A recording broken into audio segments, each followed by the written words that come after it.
how we go to restaurants, how we congregate. Have you started playing that out? What do you think it looks like?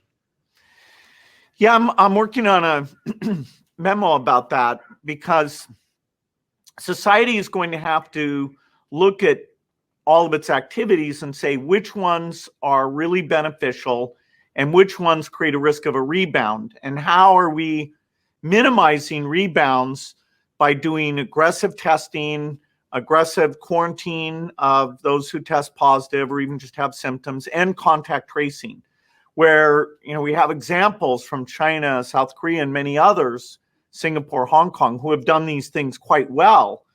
China's not having substantial rebound, and yet they have some very tough policies with masks and temperature.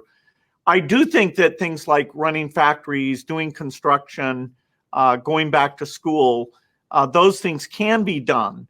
Whether or not large gatherings like a sport event, the risk-reward ratio will be positive in that time period. I'm doubtful that some things, because the economic benefit they create relative to the disease risk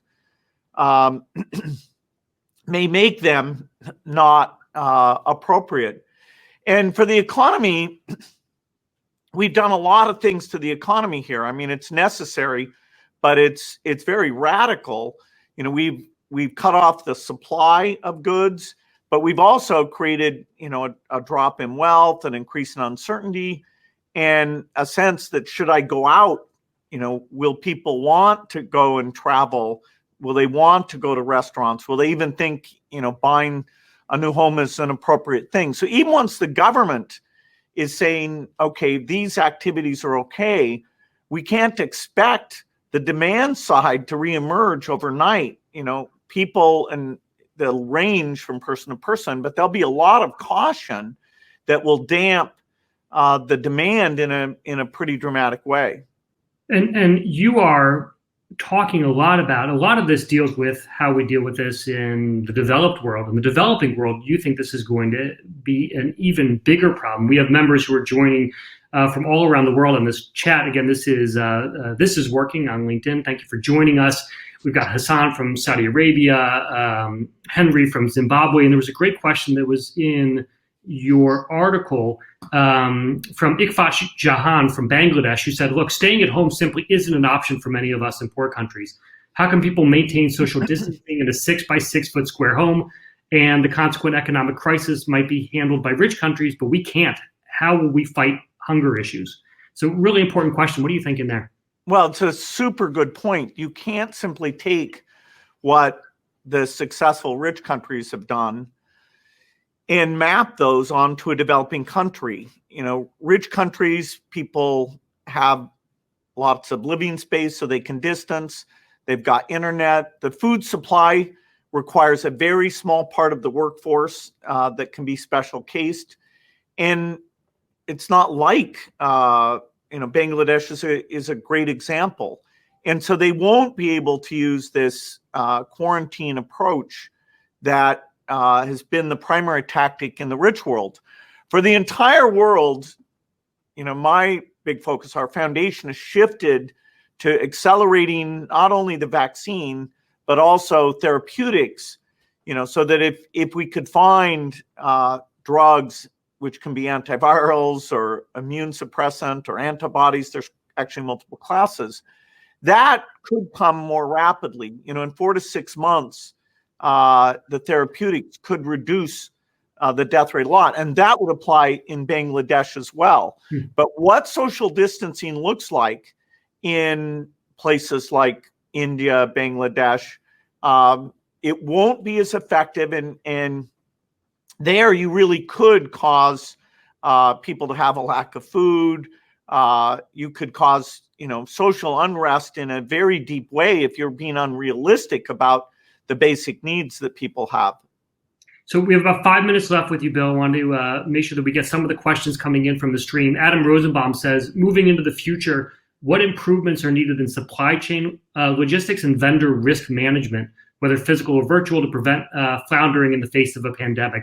So does this change how we think about building goods or moving goods around the world?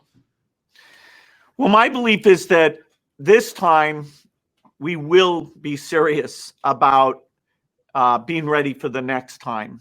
And that would mean that we would have gotten the diagnostic scale up super dramatically, even within the first month. And we would be able to find therapeutics, way faster, and we'd be able to develop a vaccine in probably half the time it'll take, because we didn't invest in front of this. So I don't think once we get through this one that the world will need to think of, okay, pandemics are going to be coming again and again, and so let's redesign supply chain. This should be a singular event where the tools we build would mean that you can catch it before it would ever get to the scale, this global tragic scale, that where the biggest price will be in the developing countries. That should be avoidable. And what do you say? This is we talk about the impact this is having on a global stage, but for a lot of people, this is having a very personal impact, not just on lives lost, but also on jobs lost. There are many people who have been furloughed or have lost their jobs, and they're not sure whether they will actually be able to get any jobs back. This is a question coming in from Taringa, who says, "Hi, Mr. Gates. I know a lot of people panicked about their jobs. What do you think will happen with those lost jobs? And what do you think the big businesses and small businesses should do during that time?" That last question came from Sunny Nguyen. Well, we have this period of the extreme lockdown, which hopefully will only be 10 weeks or slightly more. And there, the economic activity is greatly reduced. Then we have the period of opening up. And then when we have the magic vaccine, we go back to normal. Some industries, like travel, tourism, restaurants, the demand, even if the government's comfortable with those things, will still be less. And so that's why, unemployment insurance, these loans to small business, looking at the areas like delivery where there's increased workers need, and trying to make it easy for people to make those transitions, even if they'll go back when that demand is recreated. The government is called on here to step up. The government did not do its duty to prepare for this well in advance, but now people are focused on it, and we can see different countries responding in different ways. The scale of the response is completely unprecedented. I mean, you've never had, 10% of GDP type responses, and it's great that that's being done, but will it really reach the people in need? We're still, kind of designing this as we go.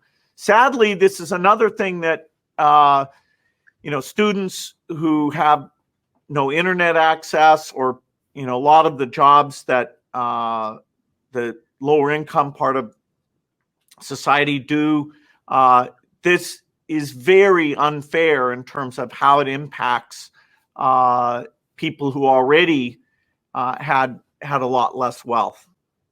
And do you think that this has as we all learn to work from home and do distance, you mentioned that you're spending a lot of time on Teams, a lot of us are using all kinds of systems to stay in touch with our colleagues.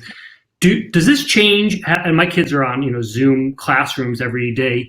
Does this change, do you think, the education? Does it create a system where we are not showing up in offices anymore? Or do you think this is, you wrote the road ahead about how the internet was going to change everything. Is this another moment where suddenly how we operate and how we deal with each other changes because of it? Or do we move back and does it get more close to normal?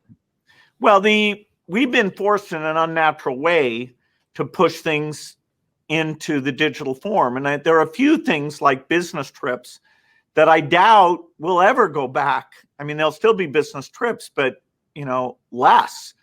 In the case of high school, I think the social activity, making friends, hanging out, that you get by being there physically, that's totally irreplaceable. And so even though on a pure learning basis, if you have an internet connection and a device and you have a teacher who's really good at presenting the material and it's not a lab-based class, yes, it's impressive how people are rising to the occasion and for a subset of students making that work. But I do think certainly for K through 12, we want to go back to having those kids together, learning how to socialize, spending time with their friends. And I'm optimistic, partly because of the, data about young people in this, that we will get that back.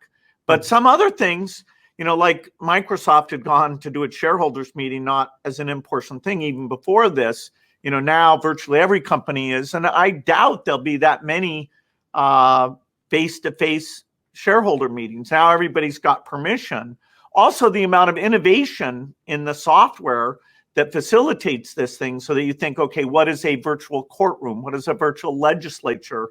How do you create the logic? And in some ways, you can create something that's actually more efficient and better than what was there before. Well, that is a very optimistic look at where things could go and how it could get better.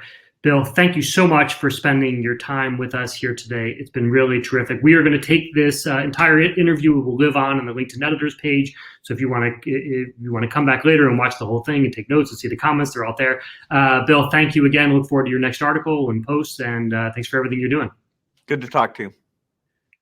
All right, that was Bill Gates joining us on This Is Working. We will be doing these sessions weekly with people who are leading the professional world through this crisis and who have answers or have the right questions that we should be asking ourselves. Thank you all for writing in. There was an incredible amount of interaction in the stream, people from all over the world writing in with their questions. I'm sorry that we didn't get to ask Bill all of them, and we will, but he will continue to be on the platform answering other questions that he's raising or that you're raising. So thank you all. We will take all of this, put it into a podcast that will come out in a few days. And again, this is always available on the LinkedIn editors page. Be sure to leave your comments, share it, leave questions, tell us who you want to hear from next. And thank you all. Good luck. We will make it through this.